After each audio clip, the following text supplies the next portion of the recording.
Maybe there's something there. I don't know. Anyway, what I'd like to do now, thanks Victor, by the way, and what I'd like to do now is just move on to our usual FAA update and summary. And what I had put together yesterday, or finished yesterday, I should say, was the main topics being new Part 107 regulations, GPS testing and implications, and then privacy guidelines were some of the main topics I had thought about covering. And as part of the 107 regulations, I was going to show this article here, where this was published June 19th, and it indicates the FAA is expected to announce these rules this week. And then I was going to go on to the GPS error discussion. But I think instead I'll go ahead and we'll jump into the new regulations. Let's just take a quick overview of them, and I'm going to have to shift gears a little bit to allow that to happen.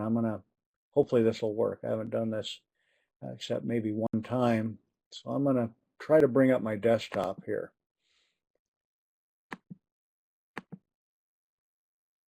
Because these are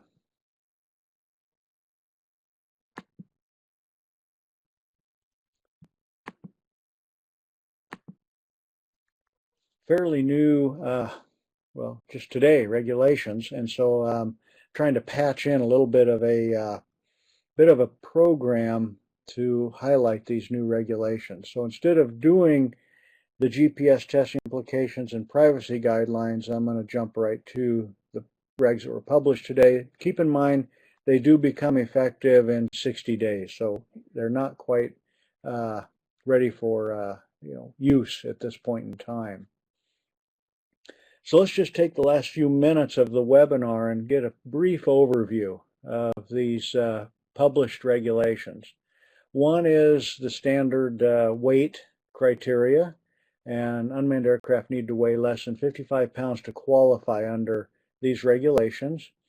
The FAA did require visual line of sight only operations, and they have defined the pilot now as a remote pilot in command.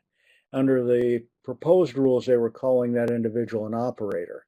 So now it's final. It's the remote pilot in command. I call it the RPIC.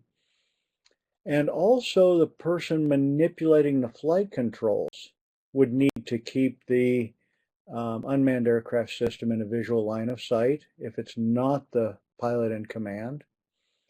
Or if you're employing or using a visual observer, that individual would need to keep the unmanned aircraft within a visual line of sight.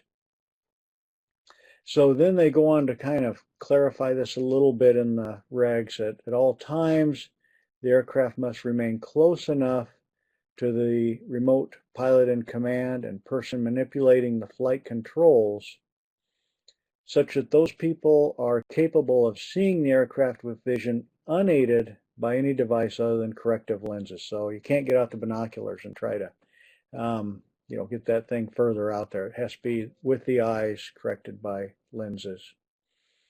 They retained the language in the proposed rules such that small unmanned aircraft may not operate over any, and I'm just calling it exposed persons, not directly participating in the operation. In the language, they talk about if people are under a cover or inside a building, for example, or a vehicle and looking and watching, that's fine. They're protected in some way. But if they're exposed and not protected, then you cannot operate over those people. Daylight operations only, and that is official sunrise to sunset local time. And if you have anti-collision lighting on the unmanned aircraft, you can actually operate through civil twilight, which is about a half hour before sunrise and about a half hour after sunset. I'm not sure what the appropriate anti-collision lighting is yet. I don't know if that's been determined or defined, but that's in the language. Unmanned aircraft need to yield right away to other aircraft, whether manned or unmanned. And you may use a visual observer, but it's not required under the new rules. Those of you that have been operating under certificate of authorization waivers, well, you know that a visual observer is a required part of that. First-person view camera cannot satisfy a see and avoid requirement. And as you recall, for those that have been in our past webinars, see and avoid is actually in the Federal Aviation Regulations. That's specifically referenced in the regs, and that is a requirement for flight in the National Airspace System. And we can't use first-person view cameras to satisfy that Federal Aviation requirement. But the first-person view camera can be used as long as the requirement for visual line of sight is satisfied in other ways. For example, an observer, visual observer. Okay, so very interesting developments here. Another thing I would mention that's not in the requirements is a medical. Under current flight requirements, whether it's Section 333 exemption or a COA, certificate of authorization, those of you that are flying under those, you know that you do have to maintain an aeromedical exam and a Class 2 medical. So that's no longer required. The maximum airspeed is 100 miles per hour, 87 knots. Maximum altitude of 400 feet above ground level. And this next bit is a little bit of an interesting addition. Or higher than 400 feet above ground level if you remain within 400 feet of a structure. So this kind of makes sense. If you're using an unmanned aircraft in a commercial setting and you want to examine a structure that might be maybe even 400 foot, 500 foot tall, and you want to get up and look at the top, the roof of it, you would need this kind of a capability here. So you remain within 400 feet, and you can then go higher than the standard threshold. Minimum weather visibility of 3 miles from the control station. That's been in place in the proposed rules, and it's pretty much a standard VFR type of condition. No operations are allowed in Class A airspace. That's 18,000 feet and above. Operations in Class B, C, D, and E airspace are allowed with required ATC permission. That ATC is air traffic control permission.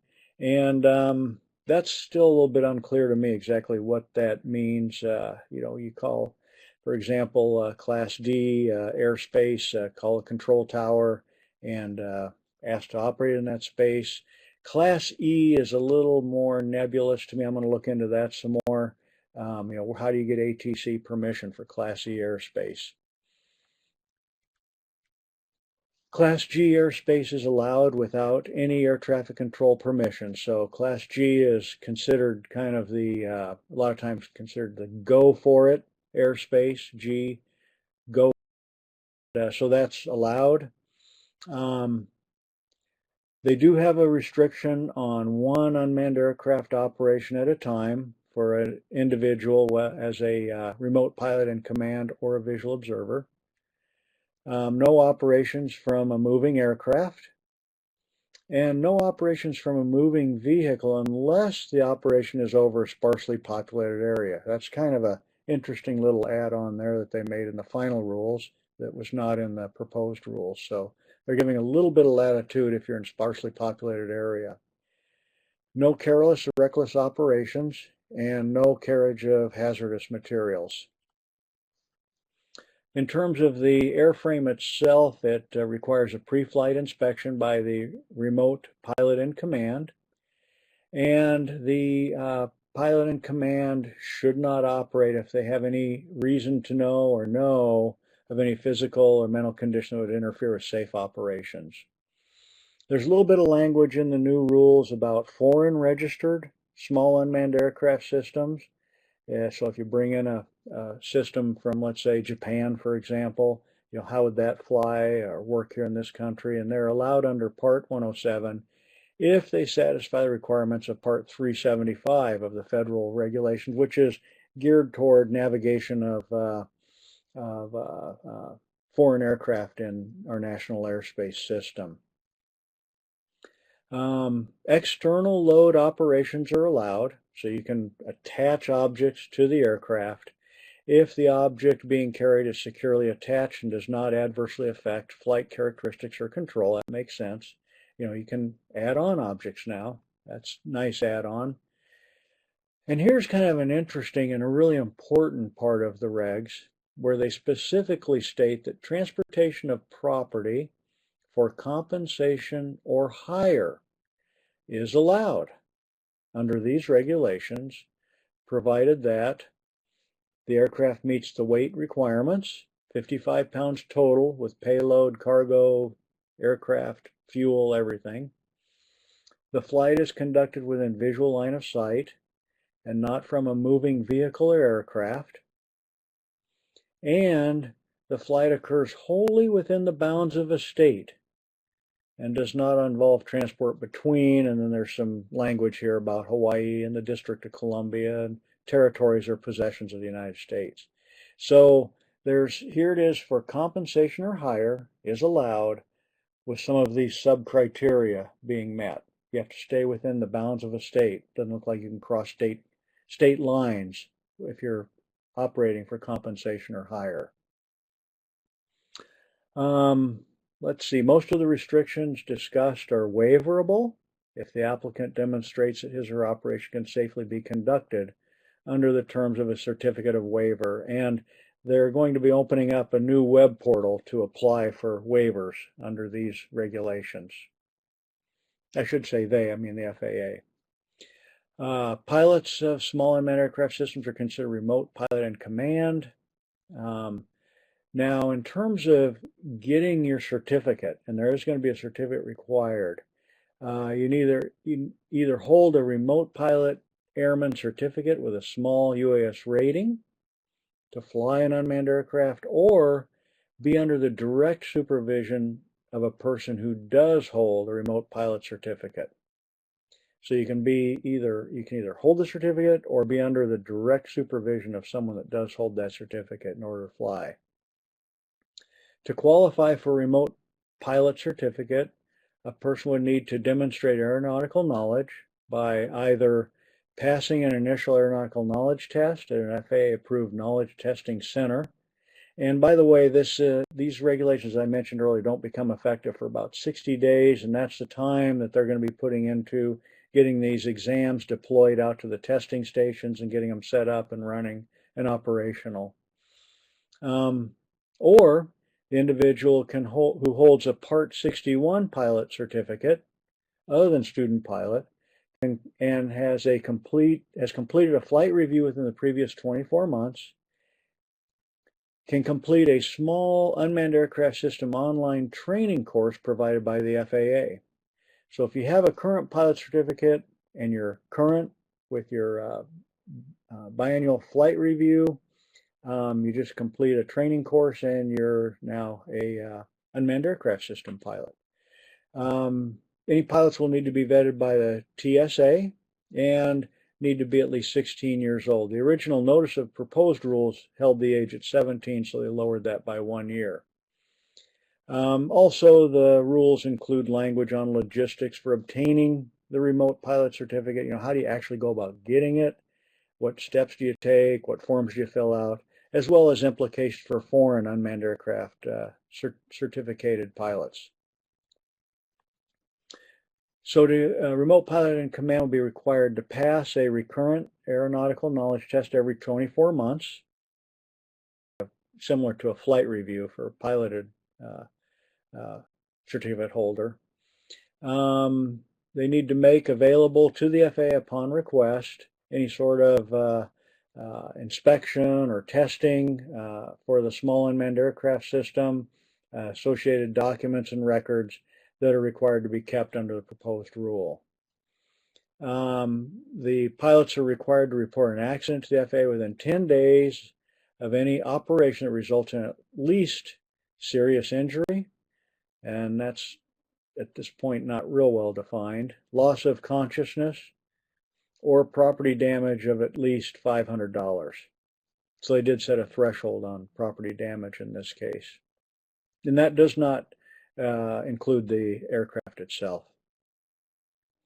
The pilot is required to conduct a pre-flight inspection to include specific aircraft and control station system checks to ensure the small unmanned aircraft system is safe for operation. An airworthiness certificate is not required, but the pilot in command, remote pilot in command, must maintain a small UAS in condition for safe operation. The pilot needs to ensure that the small unmanned aircraft system complies with existing registration requirements, and we have covered that in past webinars under the registration requirements now in place. And the new rules simply say aircraft markings are required. So a little bit less prescriptive there than the proposed rules. The rule does not apply to model aircraft that satisfy all the criteria specified in the rules toward model aircraft. And this rule codifies the FAA's enforcement authority in Part 101 by prohibiting model aircraft operators from endangering the safety of the national airspace. So kind of looking a little closer at the model aircraft operators. So out of all this, that was real brief, real quick. I know we're pretty close for time here. Implications for agriculture. This is the clarity in the regulation we've been waiting for. The Unmanned Aircraft System and Agriculture Learning Network was established in anticipation of the release of these regulations. The implications we think are profound with this now ability to fly legally. Agriculture is projected to comprise 70% of the unmanned aircraft market, and it opens up a tremendous opportunity for research, education, application of this technology to solve challenges feeding a hungry world. So what I'd like to do now is just wrap up real briefly by kind of taking a summary of our learning network. We've delivered 10 webinars to date over the past year. Each webinar we had 2 presentations in our FAA update. We've developed a web presence with a web page, Facebook presence, Twitter, YouTube channel. So we've got kind of an infrastructure out there to help continue to convey educational information about unmanned aircraft. So where are we heading? Well, we're going to be shifting over to Zoom as our webinar system. We're going to take a short break here while we retool. And you can see here, if the new regs are released, they are released now. We may put on a short notice webinar. I don't know. The leadership team, we're going to have to meet on this, determine what we want to do. If we want to consider this quick review, kind of our overview of the regs, and move forward from that, or just how we want to proceed.